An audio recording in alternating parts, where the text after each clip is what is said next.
Para. Não chega mais perto. Esse jacaré tá saindo de onde pra onde? Olha, ele nem sabe pra onde ele tá indo. Mais um animal encontrado debilitado na estrada. Segurando, esticando?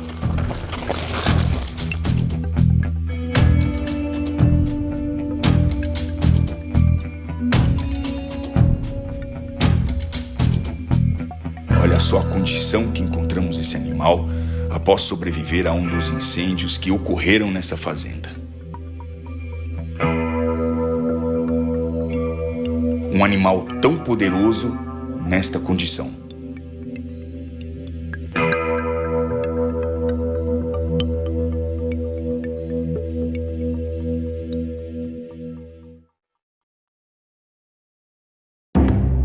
No último episódio do Brasil Biomas, vocês puderam ver a triste realidade que passa o nosso bioma pantaneiro. Acompanhamos bem de perto o trabalho realizado por voluntários no resgate dos animais e na missão de suprir a alimentação de diversas espécies que estão ameaçadas pelo fogo. Fogo esse que continua devastando e consumindo a vegetação. Uma luta que parece não ter fim. A estrada se tornou um tipo de porto seguro para várias espécies, vários animais que buscam aqui o abrigo fugindo do fogo. Olha lá, entrou na água. Mas aquela era uma lontra, não era? Estranho, porque ariranhas e lontras não costumam ficar juntas, cara.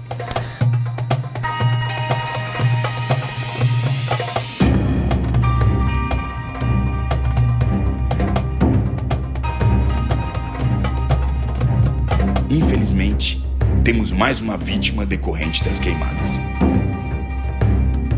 O pessoal do GRADE é um grupo de resgate de animais em desastre que tem, desde 2011, já atua no Brasil, atuou em Brumadinho e agora veio acompanhar esse desastre ambiental que a gente está vivenciando aqui no Pantanal com esses incêndios, e que isso é apenas a primeira fase. Olha que perda gigante, cara, uma lontra. A gente estava falando esses dias aqui, a gente está no Pichain. Sumiram as ariranhas daqui, sumiram as ariranhas. Esse é o lugar que eu gravei as ariranhas, as famílias mais legais, mais colaborativas, que estavam acostumadas com o turista, então a gente podia chegar muito perto. Sumiram essas ariranhas. E eu comecei a observar esse ano aqui muita lontra, agora muita lontra, que estão vindo para cá, mas também pelo jeito não estão encontrando alimento. Esse animal ele estava na beira da estrada, quando a gente estava voltando lá pro Jofre, já visivelmente muito debilitado. A gente foi com todos os cuidados para realizar a captura, né? O que não é fácil. Não é fácil. Que é um bicho não é fácil. Extremamente agressivo. Agressivo, e o local onde estava, né, na beira da estrada, estava muito próximo de muito galho seco, que ele passaria fácil por baixo, mas a gente não. Então, a gente teve que se jogar com muito cuidado. A gente conseguiu fazer a contenção, né, do animal, e imediatamente a gente falou, vamos correr pro hotel, né, aqui de volta, para a gente lá dar os primeiros socorros. Já é um animal que estava sofrendo muito com estresse térmico, né, não tem água. A proximidade ali de onde estava não tem nada, nenhuma poça d'água, sofrendo com estresse, né, calórico, que falta de alimentação total, então nutricionalmente é um animal extremamente já debilitado, e mais o estresse da captura, né, o estresse da contenção. E a gente não podia deixar esse animal lá nessa situação que ele estava. E a gente veio já no carro, dando os primeiros socorros, tentando chegar o mais rápido possível para que a gente, né, pudesse fazer aqui na base um atendimento de melhor qualidade. Mas infelizmente no carro mesmo ele deu uma parada. A gente veio tentando, né, reanimar de todas as formas possíveis, com medicação, com massagem, mas esse aqui a gente perdeu, infelizmente. E não vai ser o único. E agora vem o pior, porque assim, a maioria das pessoas deve estar pensando que os animais, vocês estão 14 pessoas aqui, 14 veterinários, né? Que a maioria dos animais que vão vir a óbito aqui, vão vir em decorrência de queimaduras. Vocês encontraram poucos animais queimados. Tem, mas são poucos, diante da dimensão. Estou falando do desastre que nós estamos vivenciando aqui, né? O problema vai ser agora. O problema vai ser a desnutrição, a falta de alimentação. Esses animais não vão ter o que encontrar. E eles estão buscando, né? Estão fazendo um trabalho. Até a gente entrevistou em outro programa que foi da Onça Pintada, o pessoal da Ecotrópica também, que está colocando ilhas, né, de alimentação, água. Eles também estão fazendo isso.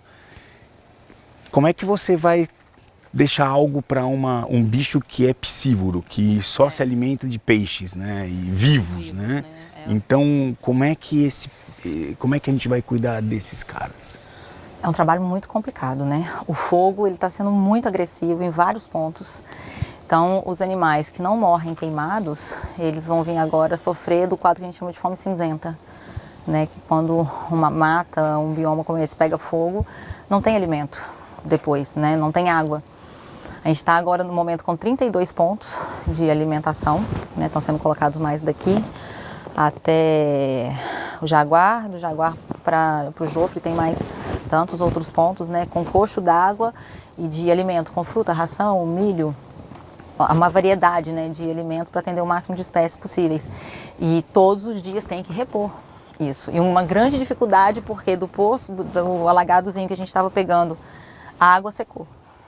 Então está ficando mais distante ainda para poder buscar a água para abastecer a caixa que fica em uma das caminhonetes para poder abastecer os coxos. Então, combustível aqui, o posto de gasolina mais próximo, mais de 100 quilômetros de distância, então tem que ficar estocando combustível e é um trabalho, né, diário que ainda vai durar muito tempo. É muito trabalho ainda que tem pela frente, muito trabalho. Essa colocação de comida, né, ao longo da estrada é como se fosse uma gota no oceano, mas se a gente não fizer uma gota a menos. E os animais que têm a chance, né, de sobreviver, de se alimentar disso que está sendo colocado, de beber da água que está sendo abastecida nos coxos, eles merecem essa oportunidade. Trabalho diário que vai durar muito tempo.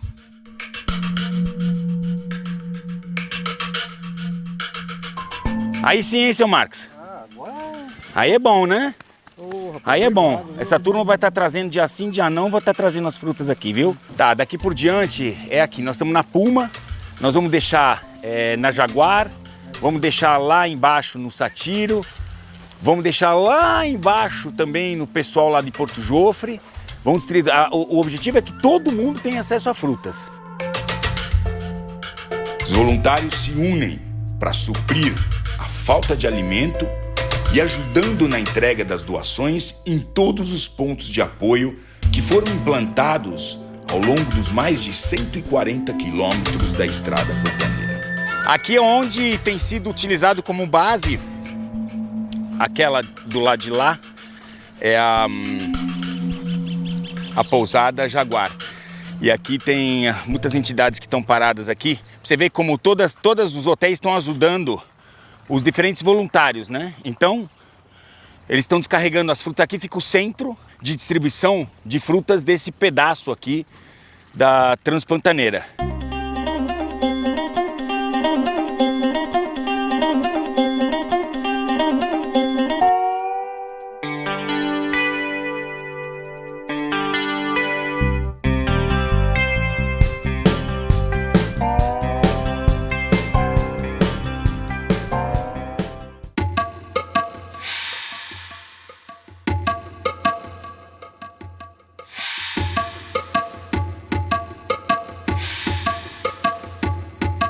A noite chega e este é o último ponto de entrega. Imagina, isso aí é tudo refúgio, né? Imagina, vem de um mercado só. Imagina quanto alimento no Brasil a gente isso aí teria sido jogado fora. Dá para imaginar? Isso é só para a gente ter ideia. A gente começar a pensar sobre isso também, entendeu? A quantidade de alimento que vai embora estraga. Missão cumprida no dia de hoje, porque amanhã tem mais. Um novo dia e já nos deparamos com essa situação.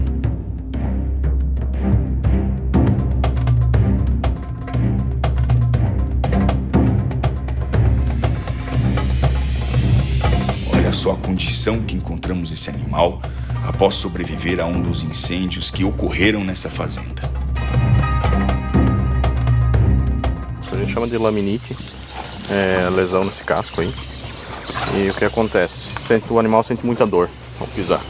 Então acaba deitando, e o problema de um animal desse tamanho é lesão em inervação, o peso que faz no nervo.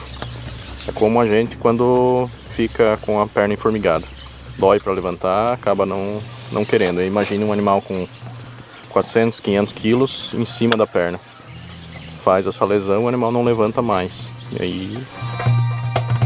Um animal tão poderoso nesta condição, segundo seu proprietário, há mais de 20 dias.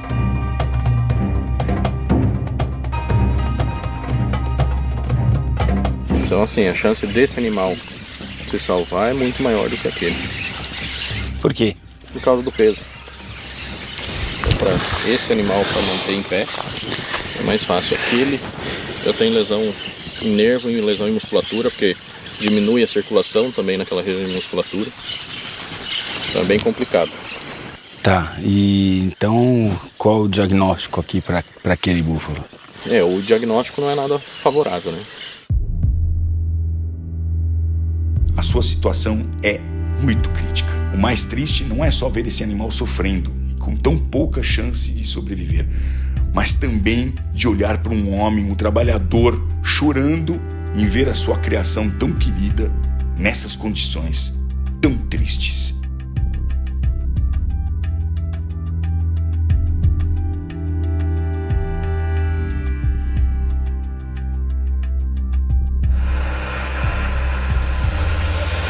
Usamos o guincho para tentar colocar esse animal que pesa mais de 400 quilos novamente em pé. Mas temos que cair na realidade e aceitar que talvez já seja tarde para isso. Ele tá soltando, ó. Tá saindo os cascos.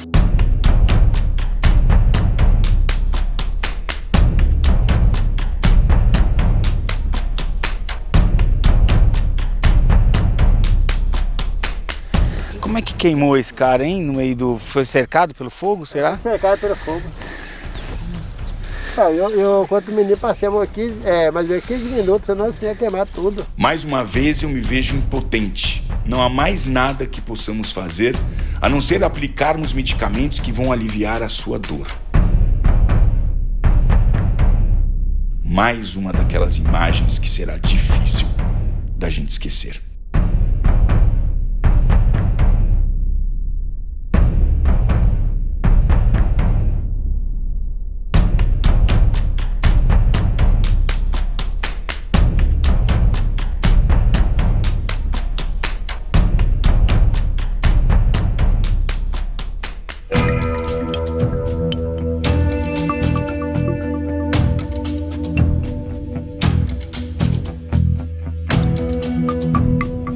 Para. Não chega mais perto. Esse jacaré tá saindo de onde pra onde? Olha, ele nem sabe pra onde ele tá indo. Mais um animal encontrado debilitado na estrada. Segurando, esticando?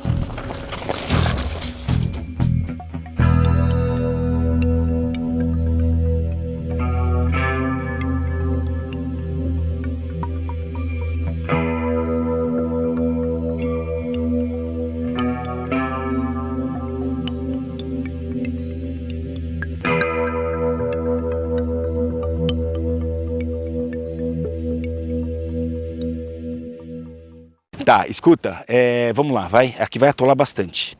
Isso aqui, como vocês perceberam, não tem futuro. Esses caras vão morrer aqui dentro. Porque isso aqui vai secar mais, tem ainda 40 dias de seca, no mínimo. Espero que chova antes disso, mas é isso. E esses caras não têm a chance de sobreviver.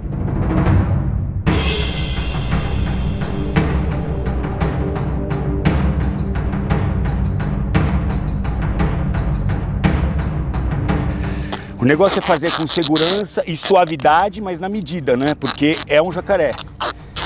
E jacarés arrancam pedaços. Vamos deixar aqui e depois a gente transporta eles. Vamos pegar já o próximo. Aí é onde a gente entra, né, com a questão de quanto vale uma vida, né? Toda vida tem o mesmo valor, né? Esse é o princípio básico, eu sempre digo isso, mas quando a gente pensa em termos ecológicos e não filosóficos, não é verdade isso. Tanto é verdade que os jacarés estão aqui morrendo e as onças foram todas resgatadas. A grande preocupação é das onças. Claro, trouxemos até um time. Quem acompanhou aqui as notícias sabe que foram resgatadas onças. Diversas entidades estão trabalhando nisso. Mas a gente tem que saber que tudo tem um valor.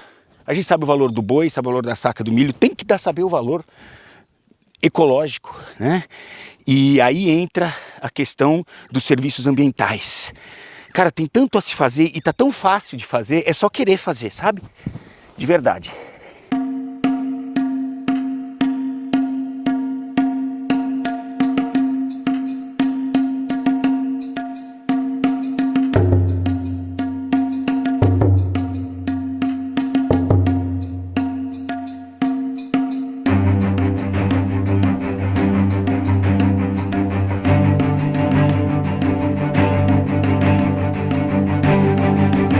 Essa é a gasolina.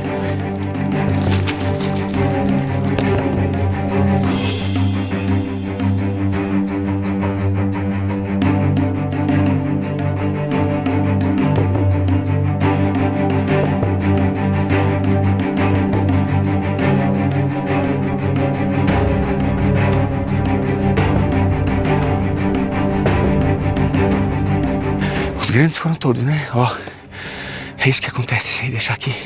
Eles ficam aqui até morrer. Até morrer. O metabolismo desses bichos é diferente.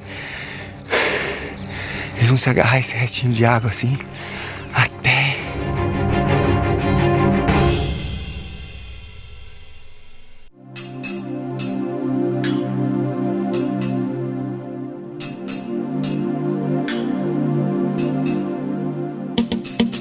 Nós vamos levar esses animais pro hospital que nós montamos aqui, veterinário. Então, esse bicho precisa dar um up e nossos veterinários vão cuidar disso.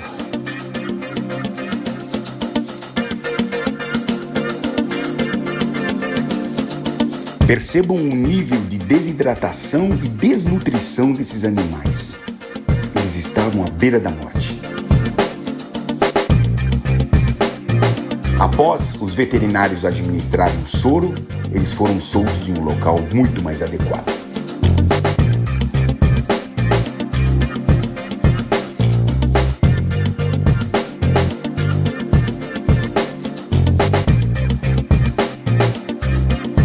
Vamos conversar com o Fernando, que é pesquisador da Pantera, que é uma ONG que trabalha visando a proteção e monitoramento das onças nesta região. Esse ano passado foi um ano de muita seca, esse ano também. Nós não tivemos cheia esse ano. Como é que você encara essa situação que a gente está vivenciando agora do fogo, né? Em primeiro lugar, como combater o fogo eficazmente? Você está 40 dias aqui já nessa batalha. Como isso tem prejudicado, claro, de forma óbvia a gente enxerga, né, o fogo, mas a fauna local. E o que nós podemos fazer? O que está acontecendo? A gente pode responsabilizar quem? Como a gente deve encarar isso? Então, a questão do fogo, a gente está nesse ano muito atípico, uma das maiores secas dos últimos 50 anos. Então isso propiciou esse fogo praticamente incontrolável no Pantanal. Ano passado a gente já teve muito fogo. Aqui na propriedade, que é no Porto Jofre, onde a Pantera está situada, a gente teve fogo em janeiro, que é totalmente atípico, é um período que chove muito, então a gente teve problema de fogo em janeiro. Então o ano já começou dando sinais que seria problemático. Não veio a cheia e transformou nesse caos que está agora. Em questão de responsabilizar, o fogo ele tem duas maneiras. A que a gente está agindo agora, que é combatendo e tentando diminuir o prejuízo, mas também há toda uma estratégia para prevenir o fogo. Você está preparado para esse fogo.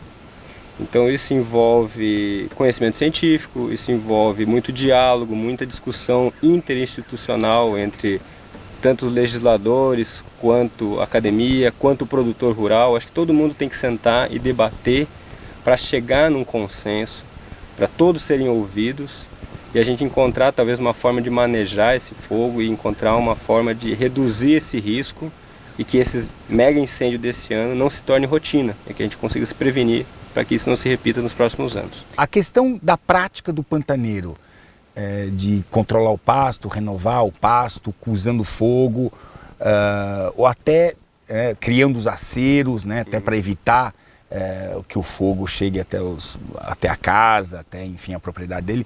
Como que você vê essa questão?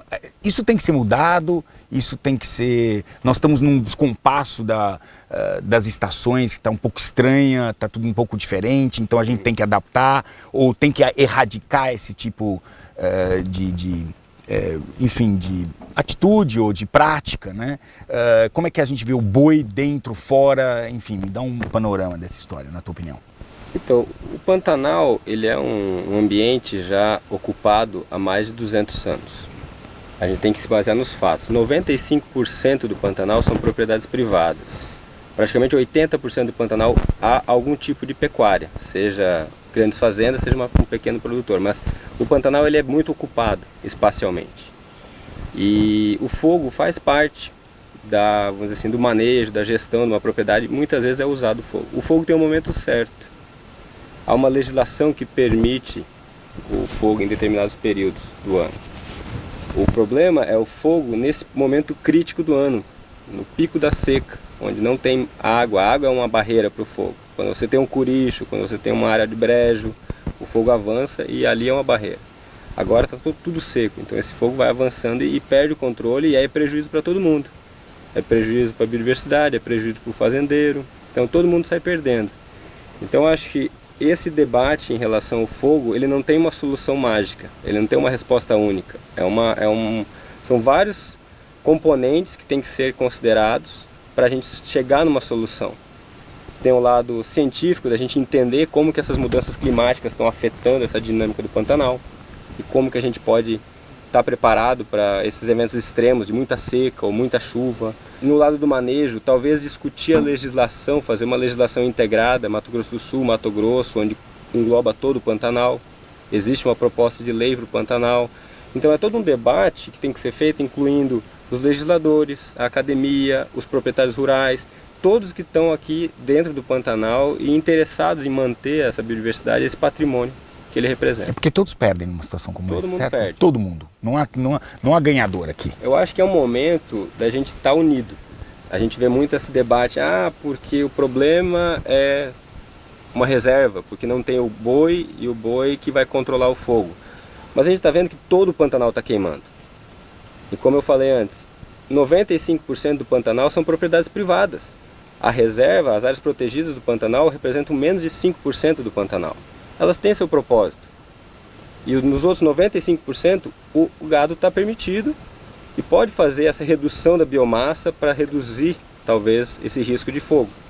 Mas se a gente olhar nos dados, olhar onde inicia esse fogo, em grande maioria são em propriedades privadas. Então, mas você comentou algo que me chamou a atenção, que a legislação permite que em determinada época se coloque. Ela é uma época que é uma data estabelecida, não é? Ela não é uma condição climática, vamos dizer. É uma data. E isso talvez seja um problema, né? Quer dizer, nós temos um descompasso, né, daquilo que a gente conhecia dos anos anteriores, de quando vinha chuva, de quando começava tal coisa. Essas épocas muito bem definidas já foram arrastadas um pouco mais para frente ou mais para trás, ou elas não vieram, como aconteceu esse ano.